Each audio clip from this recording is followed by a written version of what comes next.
Buenas noches. Hace ya muchos años, la argentina María Elena Walsh escribió un bellísimo poema llamado Como la cigarra. Y este poema, que después Mercedes Sosa convirtió en una de sus canciones inolvidables, habla de alguien que está por fin cantando al sol como la cigarra, después de un año bajo la tierra, igual que el sobreviviente que vuelve de la guerra. Nuestro invitado de esta noche podría perfectamente ser la personificación de este poema. Es un hombre que estuvo bajo la tierra, y no un año, sino casi 8 años, porque estar secuestrado es como estar enterrado en vida, y sin embargo él hoy está cantando al sol como la cigarra. Gobernador Alan Jara, buenas noches, bienvenido. Buenas noches, Gloria, qué gusto estar aquí. Un saludo desde el llano a todos ustedes. El gusto es mío, sin duda alguna, todo un honor poder conversar con usted. Además, porque en los minutos previos a esta entrevista quiero contarles, ya hay una cantidad de anécdotas guardadas sobre la vida y lo que ha cambiado la vida, y por eso mi primera pregunta para Alan Jara es: ¿quién era usted antes de vivir esa experiencia del secuestro? No, un ciudadano común y corriente, ingeniero civil de Villavicencio, que por cosas de la vida terminé en el servicio público, terminé en la política sin que hubiera sido mi pasión inicial, y había sido alcalde y gobernador, y bueno, después vino ese drama del secuestro.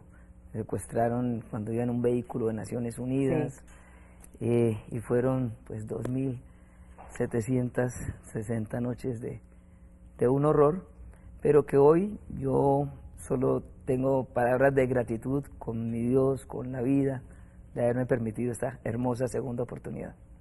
A propósito de esa segunda oportunidad, para quienes nunca hemos vivido nada ni siquiera cercanamente parecido a un secuestro, es difícil imaginarse las condiciones y todo eso, lo que cambia la vida. Usted me decía algo antes de empezar, y es: en la primera noche uno ya tiene todas las lecciones, todas las demás sobran, y sin embargo estamos hablando de 2.760 noches. Sí, en las dificultades uno primero se acerca mucho a Dios. Sí. Y bueno, no había forma de separarse todo el tiempo. Claro. Y además de eso, aprende uno a valorar las cosas verdaderamente importantes. Sí. La familia, los afectos, lo que tiene de verdad significado para uno. Y aprende a no preocuparse por las cosas que no tienen mayor sentido y que en la vida diaria le causan mil problemas, y termina uno casi siempre perjudicando a quienes más quieren. Claro, y por las cosas por las que nos preocupamos todos, sí, el trancón, el semáforo, sí, el de adelante que pitó, las cosas que en realidad son tonterías. Esas cosas realmente ni están en manos de uno, ni son trascendentales, ni las va a cambiar poniéndose de mal genio. Algo que siempre me pregunto cuando pienso en esa experiencia del secuestro, cuando veo regresar a las personas que han estado secuestradas, que bueno, que es para nosotros siempre una alegría ver que alguien por fin recupera la libertad, y que tristemente nos ha tocado vivir eso tantas veces, y que hay tantas personas aún secuestradas, pero algo que siempre me pregunto es: ¿cómo hace una persona como usted, por ejemplo, para no dejarse vencer por el miedo, por la amargura, por la rabia, por esa sensación de injusticia de ¿por qué me está pasando esto a mí? Porque no se puede pensar en ello. Si uno se pone a pensar en ello, se amarga. Claro. Y si uno se amarga, se está amargando su propia vida, y es como seguir secuestrado. Cuando uno está secuestrado, uno tiene que vivir un día a la vez, porque si le dicen que va a estar tantos años, uno no aguanta. Tiene que vivir un día a la vez. Y cuando ya sale a la vida, lo que tiene es que estar agradecido con esa posibilidad, con Dios, y hacerle a la familia, que tanto sufrió y tanto luchó también por recuperar la libertad de uno, pues la vida muy agradable. Entonces, y en ese día a la vez que vivió Alan Jara, tuvo tiempo para ser docente, algo que había hecho antes del secuestro, había sido docente, pero además se dedicó allí a enseñarles a sus compañeros de cautiverio inglés y ruso, porque Alan Jara había estudiado en Kiev. Sí, a los 11 días de secuestrado me llevan donde hay 28 policías y militares, sí, que llevaban 3 años de secuestro, y me impactó mucho que ellos no tuvieran sino palabras de aliento hacia mí, cuando ellos ya llevaban 3 años. Y al día siguiente me dijeron si yo podía hacer algo para robarle tiempo al secuestro. Sí. Y decidimos dar clases. Empecé con inglés, después ruso, después política, geopolítica, historia. Caramba, bueno, una escuela completa. La escuelita de la selva le pusimos, sí, el Jungle School. Y esta Jungle School, que era para secuestrados exclusivamente, por supuesto, pues terminó casi que teniendo un horario con todas las de la ley. Semana Santa parábamos, hacíamos un alto en las clases. Vacaciones escolares. Sí, vive la selva, viaja por ella, más o menos. Haciendo gala de un sentido de humor extraordinario en esa situación. Perdóneme, pero yo no sé cuántos de nosotros seríamos capaces de mantener el buen humor. Me decía usted que es el instinto de supervivencia lo que hace que afloren ese tipo de sentimientos. Es tal vez la mejor arma. Sí. En lugar de que la vida le tome el pelo a uno tomarle el pelo a la vida. Y logramos casi que fundar una escuela filosófica en ese sentido. No todos los que estábamos, en un momento estuvimos 32, entre policías, militares y políticos. No todos tenían esa decisión de tomarle el pelo a la vida. Claro. Y lógico, algunas personas con este grado de sufrimiento, pues no podían entender que yo pudiera reírme de pronto. Claro. Pero había que hacerlo, porque era hacer algo más que simplemente sobrevivir. Me mencionaba usted hace un momento a la familia, y otra de mis preguntas es justamente cómo consiguió usted, por ejemplo, cómo consiguieron todos en su familia que sobrevivieran a esta experiencia del secuestro como familia, porque no es fácil, o sea, muchas familias lamentablemente se derrumban, ¿no?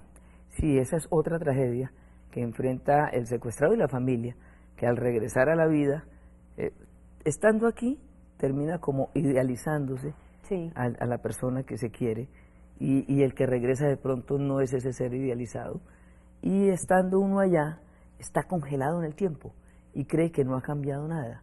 Y aquí pasan muchas cosas en todos esos años.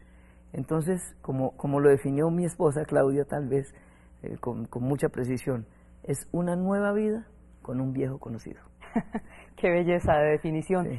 Me hablaba usted hace un momento con ese orgullo infinito que tenemos los padres siempre para hablar de nuestros hijos. De su hijo que está estudiando ingeniería civil, siguiendo además los pasos de su padre, ¿no? Sí. Y de la manera como, bueno, es que este chiquito tenía 7 años cuando a ustedes lo secuestraron y creció lejos de su padre, además durante 5 años con la incertidumbre de no saber si su padre estaba vivo o muerto. 5 años sin ninguna prueba de vida. Mi hijo en las noches cuando oraba, lo que le pedía era a mi Dios que le dijera si yo estaba vivo o no, que le diera una señal. Es muy duro esa separación. Muy duro. Sobre todo en esa edad. Sí.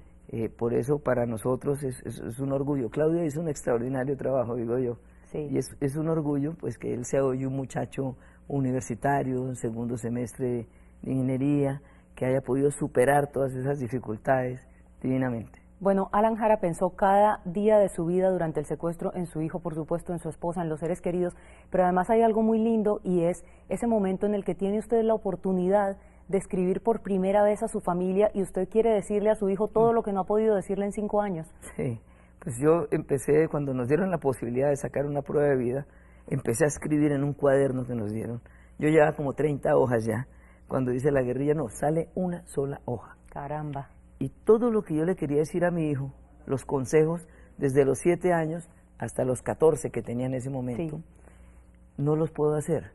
Entonces se me ocurre la idea de pedirle que lea unos libros y que en esos libros están los consejos que yo quería darle para la vida. En esas 30 hojas para la vida. ¿Libros como cuáles? Libros como, por ejemplo, El viejo y el mar, que es una enseñanza de una batalla contra la vida, de fortaleza, de persistencia, de resistencia hasta el último instante. Sí. Y que después de que se lo recomiendo, me aterra la idea de que de pronto él no tenga una identidad porque es un viejo. Entonces tengo que buscar otro libro que se llama Así se templó el acero, que es la lucha de un muchacho para que él una estas dos cosas, y entonces empieza uno a hablar de ética para Amador, y quiere que él pueda entender todo lo que está sintiendo uno. Y hice una lista de libros que bueno, fue la peor tarea, me dijo él después, porque la peor tarea para el hijo, pero completo. Estoy segura de que para la vida ha sido una enseñanza maravillosa. Vamos a hacer una pausa y regresamos en segundos a seguir conversando con este personaje entrañable y admirable.